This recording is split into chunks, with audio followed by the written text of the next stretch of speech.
नमस्कार पिलामाने आजी आमे एही वर्षा ऋतु उपरे आधारित सुंदर कविता को धीरे धीरे बुझिबा।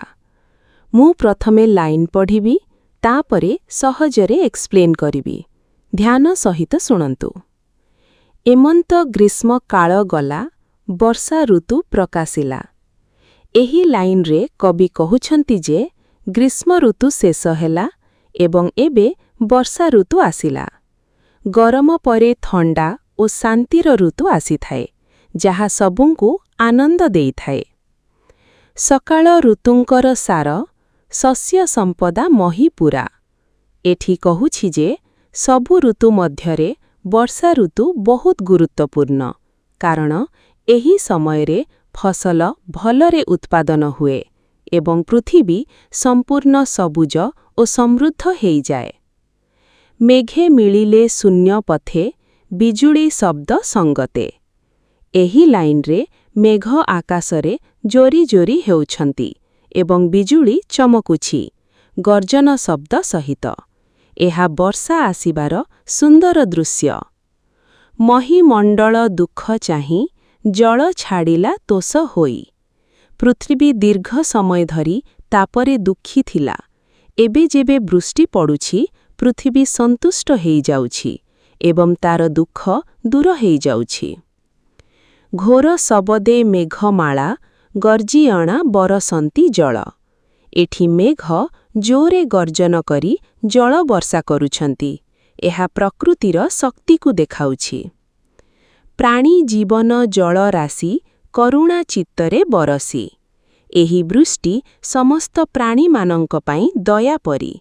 जल चारिआडे बर्षुछि एवं समस्त जीवकु जीवन देउछि। पृथ्वी रवि तेजग्रासे तपित थेला 8 मासे। जल पाइला तोष चित्ते तपस्वी जनंकर मते। पृथ्वी अतीत दिन सूर्य तापरे तपित थिला। एबे जल पाई से तपस्वी परी संतुष्ट हेई गला। जेमिति तपस्वी ताप परे फल पाई खुशी हेई थाए। तपस्या फल जेहेणे पाई भुंजरी अति सुखी होई। एही लाइन रे मध्य सेही कथा। कष्ट परे जेतेबेले फल मिले सेतेबेले मनीष बहुत खुशी हेई थाए। सेमिति पृथ्वी मध्य वृष्टि पाई खुशी अछि। खड़ी दोत कीट निशा मुखे जगत आवरिले सुखे।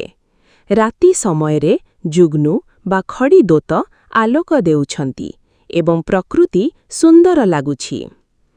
मंडुके मेघ नाद शुणी गर्जंती आवरिणा पानी। मेंढक माने मेघ गर्जन शुणी खुशी हेई जांती एवं आवाज करंती जहा वर्षा ऋतुर एक सुंदर दृश्य। अळपा नदीए पुरिले लहरी मते उछुलिले। छोट छोट नदी सबु पानीरे पुरी जाई उछुल हेई जाउछि जहा देखिले बहुत सुंदर लागे। नाना प्रकाररे शस्य राशि एणे पूरित मही दिसी। पृथ्वी सबु दिगरे फसलरे भरी जाइछि। सबुज ओ समृद्ध दृश्य देखा जाउछि। छतु जे छत्र प्राय होई रजार प्राय दिसे मही। छतु बा मशरूम सबु जागारे उठी आसुछि एवं पृथ्वी को सुंदर ओ रजार परी सजेई देउछि। मयूरे गिरी शिखे थाई नृत्य करंती मेघे चाहि। मयूर बा पीकक पर्वत उपरे मेघ देखि नृत्य करुछि। एहा वर्षा ऋतुर सबुठु सुंदर दृश्य। अतिथि देखि भक्त जने जेसणे तोष हुंती मने। जेमिति अतिथि आसिले भक्त खुशी हेई जाए सेमिति प्रकृति मध्य वर्षा को पाई बहुत आनंदित हेई जाउछि। एही संपूर्ण कविता आमकु देखाउछि जे वर्षा ऋतु प्रकृति को जीवंत करी दिए। पृथ्वी को सबुज सुंदर एवं समृद्ध करी दिए। एही संपूर्ण कवितार शॉर्ट समरी हेला जे ग्रीष्म ऋतुर शेष परे वर्षा ऋतु आसिले संपूर्ण प्रकृति जीवंत हेई जाए। दीर्घ समय धरी तपित थिबा पृथ्वी वृष्टि पाई संतुष्ट हेई जाए। मेघ गर्जन बिजुली वृष्टि नदी और झरणा सबु मिली एक सुंदर दृश्य सृष्टि करे। ପ୍ରାଣୀ, ପକ୍ଷୀ, ମେଣ୍ଢକ, ମୟୂର ସବୁ ବର୍ଷାରେ ଆନନ୍ଦ ପ୍ରକାଶ କରନ୍ତି। କ୍ଷେତରେ ଫସଲ ଭଲରେ ବଢ଼େ ଏବଂ ପୃଥିବୀ ସବୁଜ ଓ ସମୃଦ୍ଧ ଦେଖାଯାଏ। ସାରାଂଶରେ, ବର୍ଷା ଋତୁ ପ୍ରକୃତିକୁ ନବଜୀବନ ଦେଇଥାଏ ଏବଂ ସମସ୍ତ ଜୀବକୁ ଆନନ୍ଦ ଓ ଉପକାର ପ୍ରଦାନ କରେ। ଅତିବଡ଼ି ଜଗନ୍ନାଥ ଦାସ 15th ସେଞ୍ଚୁରୀର ଓଡ଼ିଆ ସାହିତ୍ୟର ଏକ ମହାନ କବି ଥିଲେ, ଯାହାଙ୍କ ଜନ୍ମ ପୁରୀ ଜିଲ୍ଲାର କପିଳେଶ୍ୱରପୁର ଗ୍ରାମରେ ହେଇଥିଲା। ସେ ଭକ୍ତି ଆନ୍ଦୋଳନର ଏକ ଗୁରୁତ୍ୱପୂର୍ଣ୍ଣ ବ୍ୟକ୍ତି ଥିଲେ ଏବଂ ତାଙ୍କର ସବୁଠୁ ପ୍ରସିଦ୍ଧ ରଚନା ହେଲା ଓଡ଼ିଆ ଭାଗବତ, ଯାହା ଏକ ପବିତ୍ର ଗ୍ରନ୍ଥ ହିସାବରେ ପରିଚିତ।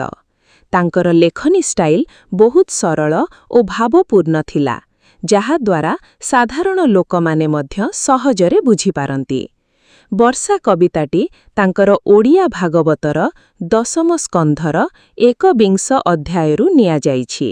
ଏହି କବିତାରେ କବି ପ୍ରକୃତିର ମାହାତ୍ମ୍ୟକୁ ସୁନ୍ଦର ଭାବରେ ବର୍ଣ୍ଣନା କରିଛନ୍ତି। ସେ ଦେଖାଇଛନ୍ତି ଯେ ପ୍ରକୃତି ସବୁବେଳେ ଜୀବଜଗତର ଆବଶ୍ୟକତା ପୂରଣ କରିବା ପାଇଁ ତତ୍ପର ଥାଏ ଏବଂ ବୃଷ୍ଟି ଦ୍ୱାରା ପୃଥିବୀର ଦୁଃଖ କଷ୍ଟ ଦୂର ହେଇ ସବୁଙ୍କୁ ନବଜୀବନ ମିଳିଥାଏ। ପିଲାମାନେ, ଯଦି ଆଜିର ଏହି ବର୍ଷା କବିତା ଏବଂ କବି ପରିଚୟ ଆପଣମାନଙ୍କୁ ଭଲ ଲାଗିଥାଏ, ତାହେଲେ ଭିଡିଓକୁ ଲାଇକ୍ କରନ୍ତୁ, ଥମ୍ସ ଅପ୍ ଏବଂ ଚ୍ୟାନେଲକୁ ସବସ୍କ୍ରାଇବ୍ କରିବାକୁ ଭୁଲନ୍ତୁ ନାହିଁ। ଆପଣମାନେ ନିଜର ବନ୍ଧୁମାନଙ୍କ ସହ ସେୟାର କରନ୍ତୁ, ଯାଫଳରେ ସେମାନେ ମଧ୍ୟ ସହଜରେ ବୁଝିପାରିବେ। ଯଦି କିଛି ଡାଉଟ୍ ଅଛି, କମେଣ୍ଟରେ ନିଶ୍ଚୟ ପଚାରନ୍ତୁ, ମୁଁ ଆନ୍ସର ଦେବି। ଧନ୍ୟବାଦ। ପୁଣି ଦେଖାହେବ ନେକ୍ସଟ ଭିଡିଓରେ।